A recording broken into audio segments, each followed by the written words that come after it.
Bună, dragilor, și bine ați venit la o nouă etalare. De această dată vă invit la o etalare generală în care vom încerca să aflăm încotro se îndreaptă situația în care dumneavoastră vă aflați. O să vă rog să luați de aici doar mesajele care se potrivesc cu situația în care sunteți și de asemenea vă invit să vă abonați canalului, să lăsați un like, un comentariu și, dragilor, să împărtășiți aceste videoclipuri și cu alte persoane. Hai să vedem ce urmează. O să vă rog să vă gândiți la o situație în care sunteți voi. Poate fi o situație de dragoste, poate fi o situație financiară, de familie. Oricum voi aborda toate aspectele vieții dumneavoastră.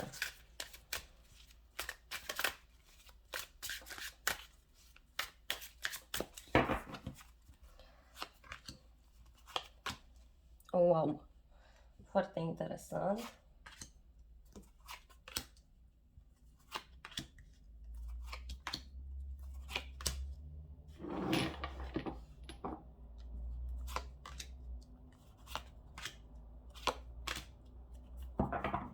Și la bază avem un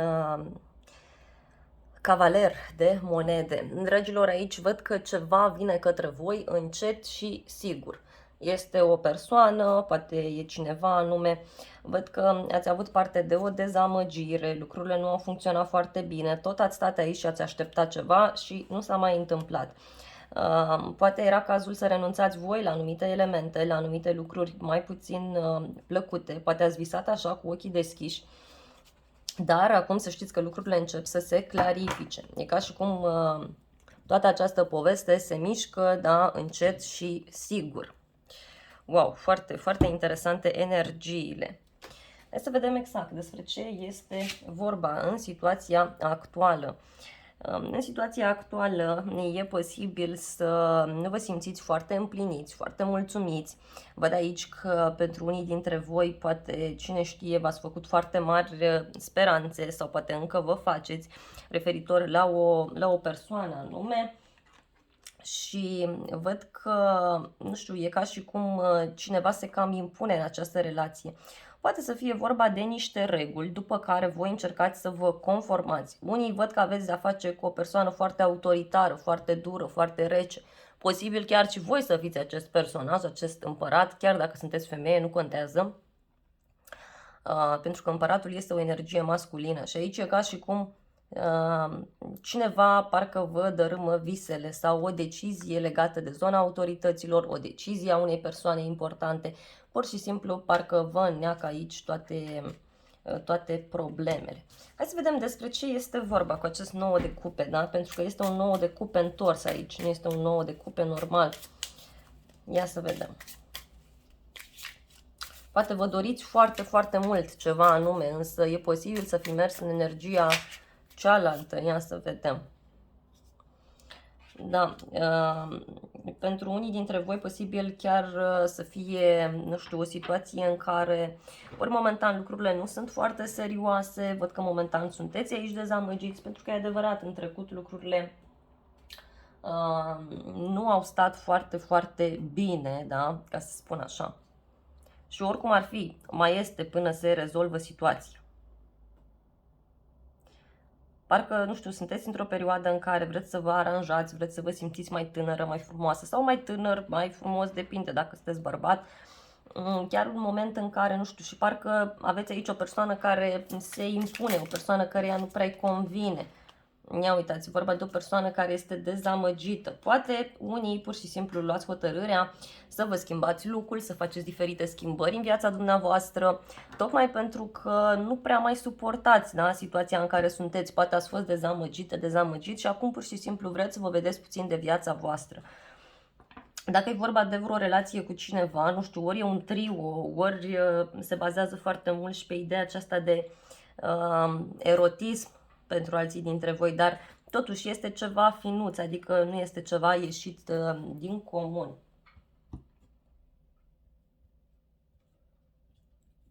Hai să vedem în viitorul apropiat, da? Ce se întâmplă.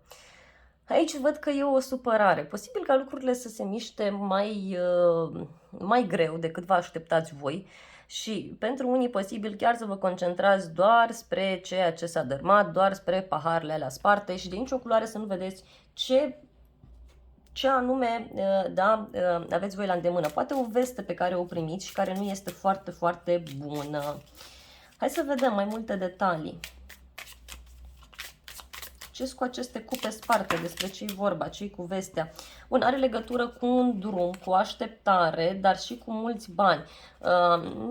Nu știu, poate pentru unii dintre voi așteptați un răspuns care ține de zona locului de muncă și care în viitorul apropiat știți că nu apare, sau dacă apare e ceva de la drum, ceva ce, nu știu, ar trebui să mai așteptați. Poate auziți că se rezolvă ceva, ori în viața voastră, ori în viața unei persoane apropiate vouă, care ține de zona aceasta a banilor. În schimb, dragilor, posibil chiar, cine știe, să fiți puși într-o situație în care să mai așteptați și drumul, și schimbarea, și mutarea persoanei respective sau mutarea unei persoane. Deci oricum ar fi în viitorul apropiat, văd că voi aici mai aveți de așteptat. Mai aveți de așteptat, posibil, da, să vă încăpățâneze toată această poveste și să vă facă să vă gândiți la tot felul de iluzii, la tot felul de lucruri, să reanalizați trecutul, așa că mare, mare atenție. Poate cine știe, e vorba de o preliște, da? de o piedică care poate să apară din partea unui copil sau din partea unei persoane mai tinere sau din zona copiilor. Hai să vedem în trecutul mai îndepărtat, da? Ce s-a întâmplat aici la voi. E ca și cum totul a început foarte sigur, cineva parcă a pus ochii pe voi sau voi pe cineva, ați început lucrurile într-un mod serios, stabil, frumos și asta este foarte, foarte bine. Parcă ați avut un moment în care ați fost foarte sigur de această relație, de această situație. Ia să vedem, dragilor, despre ce este vorba.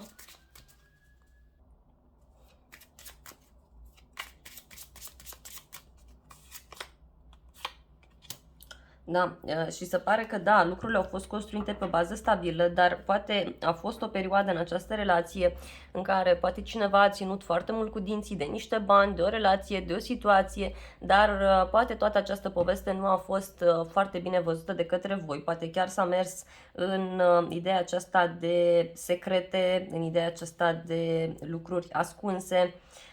Văd aici că probabil ați trecut printr-o perioadă cu persoana iubită sau în această situație, într-o perioadă în care nu prea puteați să vă împărtășiți sentimentele sau vi le împărtășeați într-un mod ascuns, posibil să vă fi făcut planuri cu această persoană care au legătură cu un copil și poate acum, nu știu, spuneți, hai să mai așteptăm sau încă nu-i momentul și acest lucru nu prea vă place vouă, nu prea vă convine. Ia să mai vedem aici. Exact, e ceva ce ține de zona locului de muncă. Nu știu, ceva ce totuși s-a pornit pe o bază stabilă, a mers încet și sigur, dar care, nu știu, poate s-a axat foarte mult pe zona aceasta materială, pe zona aceasta practică, pe bani, iarăși, poate și posibil, văd aici un bărbat care este ca un inamic, adică această persoană poate, nu știu, este foarte înțeleaptă, această persoană iarăși poate să treacă prin orice pentru alții. Hai să vedem mai departe, dragii mei, mai departe, da? Tot în trecut aveți aici pajul de cupe întors.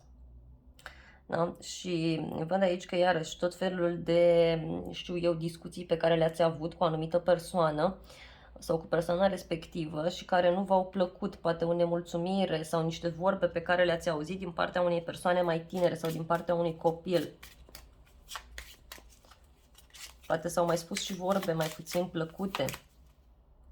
Văd aici certuri care pot, care ar fi putut avea legătură cu ideea aceasta, știu eu, de degradare, iarăși văd ideea aceasta de lichide, care este foarte intens aspectată. Cine știe, poate niște discuții mai aprinse, niște vorbe care s-au spus și care n-au plăcut, dar care pur și simplu parcă au închegat relația. Parcă a fost aici o relație cu năbădâi, dragilor. Când a fost bine, când a fost mai puțin bine. Hai să vedem. Cartea care este pe poziția viitorului este 2 de bâte. și care este bun. Deci, dragilor, aici la voi lucrurile se vor stabile. Din acest motiv se merge și încet și sigur. În viitor văd ori o schimbare radicală, adică ori o mutare îndepărtată în viața voastră, dar e ceva ce vine încet și sigur. Probabil niște bani sau o afacere, ceva ce ține de zona străinătății, de internet, poate are legătură cu zona voastră profesională, dar pentru alții văd o așteptare benefică, nu știu, mai mare, care ține de relația aceasta a voastră. Poate un drum îndepărtat vă schimbă foarte mult lucrurile. Totuși, văd că vouă nu o să vă placă toată această poveste, nu o să fiți dispuși să acceptați, să stați în această situație și vă văd ușor temători, da? În viitor, în toată această poveste. Este destul de apăsător pentru voi faptul că nu vă puteți împărtăși sentimentele, faptul că vă simțiți blocați în toată această poveste și hai să vedem mai departe.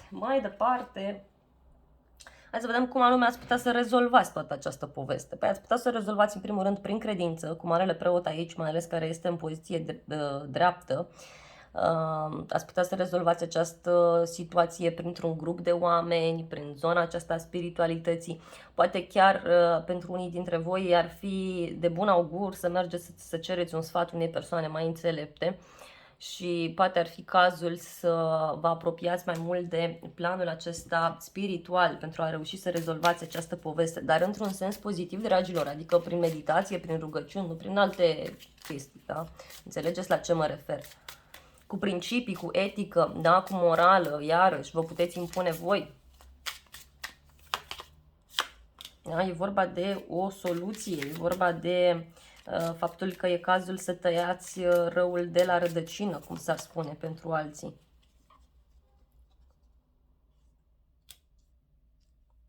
Poate, cine știe, această poveste s-ar rezolva dacă, nu știu, dacă sunteți în vreun trio sau dacă e o relație dificilă și știți că s-ar putea, poate dacă, eu știu, aici ați face o cununie religioasă, da, fără acte, poate v-ar ajuta foarte mult, da, ceva așa simbolic, ia uitați, pentru că e vorba de o dreptate divină.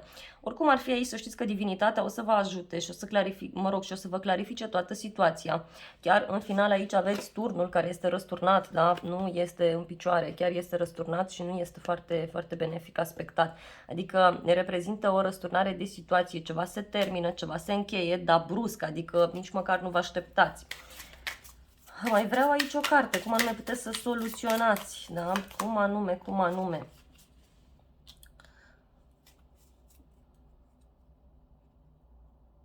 Nu știu, printr-o discuție cu prietenii, prin ideea aceasta de a vă împrieteni, de a căuta soluții. Poate știu eu, de a da cărțile pe față și poate de a începe o activitate împreună, iarăși acest aspect v-ar putea ajuta foarte, foarte mult. Mergem mai departe, dragii mei, să vedem rolul persoanelor din jurul vostru, da? În toată această poveste. Și aveți 8-ul de bâte. Da, persoanele din jurul vostru, să știți că vorbesc foarte mult. Persoanele din jurul vostru văd că își dau foarte mult cu părerea în toată această poveste și încercați aici să fiți ușor atenți, dragilor. Da? Încercați să fiți ușor atenți din toată această poveste. Pentru că sunt persoane care vă dau tot felul de mesaje, vorbesc foarte mult.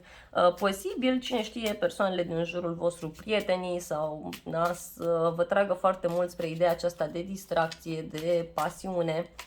Hai să vedem mai departe. Și parcă ceilalți, da, vorbele pe care ceilalți vi le spun, parcă vă fac așa să fiți mai duri, să impuneți mai multe restricții, să impuneți mai multe lucruri. Poate fi un moment, dragilor, în care se cere, da, să luați o decizie. Nu știu, parcă ceilalți vă spun tot felul de vorbe. Posibil să aveți și persoane care vă susțin, eu nu spun nu. Persoane care văd această situație ca fiind una care are o rezolvare cu totul și cu totul specială, dar care probabil vă spun așa să fiți mai atenți. Da? Și unii posibil chiar să primiți tot felul de vorbe care să vă ajute să finalizați ceva, ori să puneți capăt relației pentru cei mă rog, în viața cărora lucrurile nu mai funcționează, dar pentru alții să știți că prin intermediul prietenilor, la o distracție, undeva anume să știți că aveți ocazia să cunoașteți o nouă persoană. E o nouă persoană extrem, extrem de puternică și care o să vă schimbe viața la 180 de grade, care v-ar putea scoate dintr-un blocaj, din niște frici, frica asta de comunicare. Frica asta de a sta pe loc, da? Hai să vedem mai departe. Oricum ar fi vorbele pe care le primiți, dacă e vorba de o relație pe care voi vreți să o mențineți, văd că vă influențează foarte, foarte mult. Continuăm citirea, dragilor. Hai să vedem ce așteptări aveți voi. Doiul de monede, da? Și este în poziție normală, nu este întoarsă cartea. Aici nu știu cum să vă spun, dar... adică nici voi nu prea știți ce vreți. Pe de o parte ați vrea această persoană, pe de altă parte n-ați vrea. Pare că vreți așa o armonie, un echilibru între muncă și familie, între viață personală, viață profesională. Unii posibil să vă doriți foarte mult sau să vă așteptați că o să jonglați între două locuri de muncă, două meserii, două situații, două relații. Dar să știți că lucrurile într-un final cu turnul nu prea vor fi așa. Ia să mai vedem ce așteptări mai aveți voi aici. Da, exact cum spuneam, e vorba parcă de un sacrificiu, nu știu, parcă spuneți, lasă că mă sacrific, asta e viața, dar oricum ar fi, vă văd aici destul de blocați în toată această poveste, deci e un blocaj, trebuie să învățați să priviți lucrurile altfel. E cam dificil așa să ne împărțim în două părți, două locuri de muncă, două domenii total diferite. Ia uitați, e vorba de niște iluzii pe care vi le faceți aici, deci încercați puțin să stați cu picioarele pe pământ. Bun, și rezultatul final, aveți aici, calea de urmat este turnul, adică vi se spune și oricum ar fi o să treceți printr-o transformare extrem de mare, ori o relație care se rupe brusc, ori un domeniu de activitate care se rupe brusc, ceva care pur și simplu iese din vizorul vostru, era ceva care stătea acolo ca un zid și nu vă lăsa în pace și acum în sfârșit aveți ocazia să vă eliberați, dragilor. Hai să vedem despre ce vrea să vă spună, vreau mai multe detalii.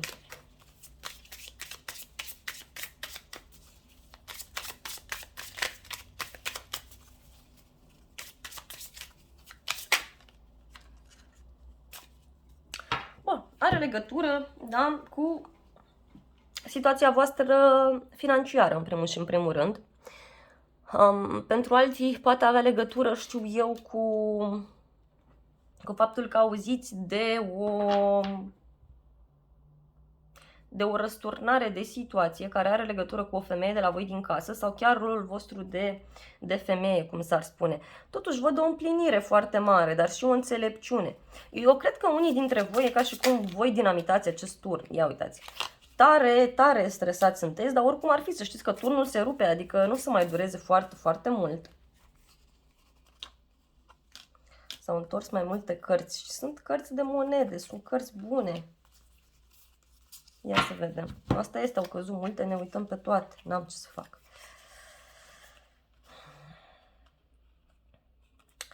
Eu văd aici o relație foarte închegată, dar, repet, o să fie o pierdere financiară. Ori a voastră, ori a acestei persoane, dar e ceva total neașteptat. O să fie ca o veste trăsnet, cum s-ar spune.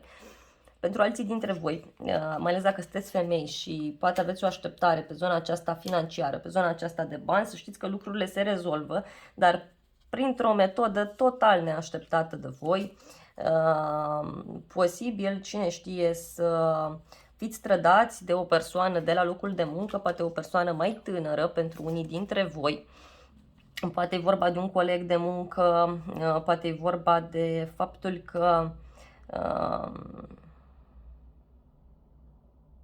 aveți aici un dușman. Aveți aici un dușman și e bine să fiți atenți. Oricum ar fi, văd că aveți pe cineva care vă este alături, o persoană care o să stea alături de voi, mai ales un bărbat, văd aici un bărbat foarte sigur pe el, foarte centrat, uitați ce fix se uită, știe foarte bine ce vrea și care vă poate susține. Poate e ceva ce ține și de vreo instituție, de acte, hârtii, documente, de cineva mai dur sau mai dură. Așa că, dragilor, aici oricum ar fi lucrurile se duc, iar repet, dacă e vorba de o relație, o să fie și cu o pierdere financiară sau ceva de genul acesta, dar total surprinzătoare. În schimb, pe dumneavoastră vă văd foarte, foarte bine aspectată sau aspectat. Dacă sunteți femeie, să știți că lucrurile sunt extrem de benefice, adică e ca și cum înfloriți după acest turn. Sunteți ca o floare care pur și simplu parcă n-a avut lumină până acum și vine acest turn, se dărâmă zidul și în sfârșit simțiți și voi lumina, în sfârșit puteți să creșteți, să înfloriți. E valabil și pentru domni. Pur și simplu erau niște ziduri care nu permiteau lucrurilor să se, știu eu, să se desfășoare.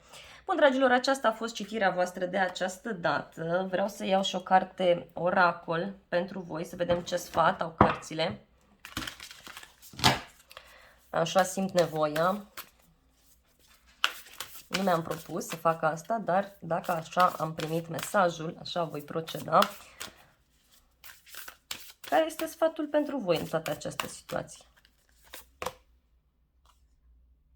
Este să pășiți în puterea voastră, dragilor. Poate voi tot ați spus, ei, lasă că o să fie bine, poate nu v-ați folosit cu adevărat puterea interioară pe care o aveți.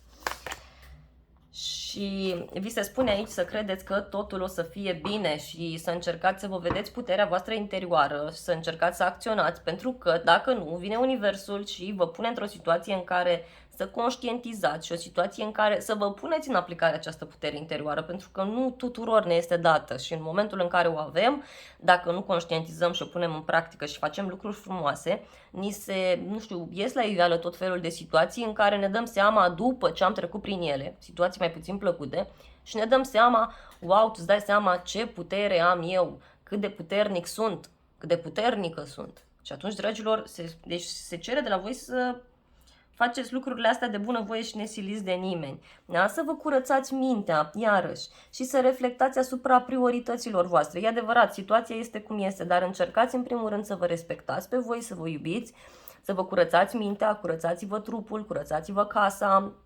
Și o să vedeți că de la sine se vor curăța și lucrurile în mintea voastră, se vor curăța lucrurile și în viața voastră, dar e nevoie să fiți și pozitivi, să spuneți că totul o să fie bine, să fiți puternici, indiferent cine pleacă, indiferent cine vine în viața voastră. Și să încercați să vedeți imaginea de ansamblu a lucrurilor, iarăși să vă curățați mintea pentru a vedea imaginea de ansamblu, pentru că voi aveți tendința aici, uitați, să vă concentrați pe niște detalii, niște detalii care pur și simplu nu și-au rostul și să aveți încredere în univers, să fiți deschiși la schimbări, da? Pentru că uitați, strălucire, strălucire. A venit și pisica, deci vă confirm acest aspect. Dragilor, aceasta a fost citirea voastră, gata, de această dată. Eu vă mulțumesc frumos pentru vizionare, vă iubesc, vă îmbrățișez cu drag pe toți, să aveți parte de o zi sau de o seară binecuvântată și să ne revedem cu bine și la alte citiri.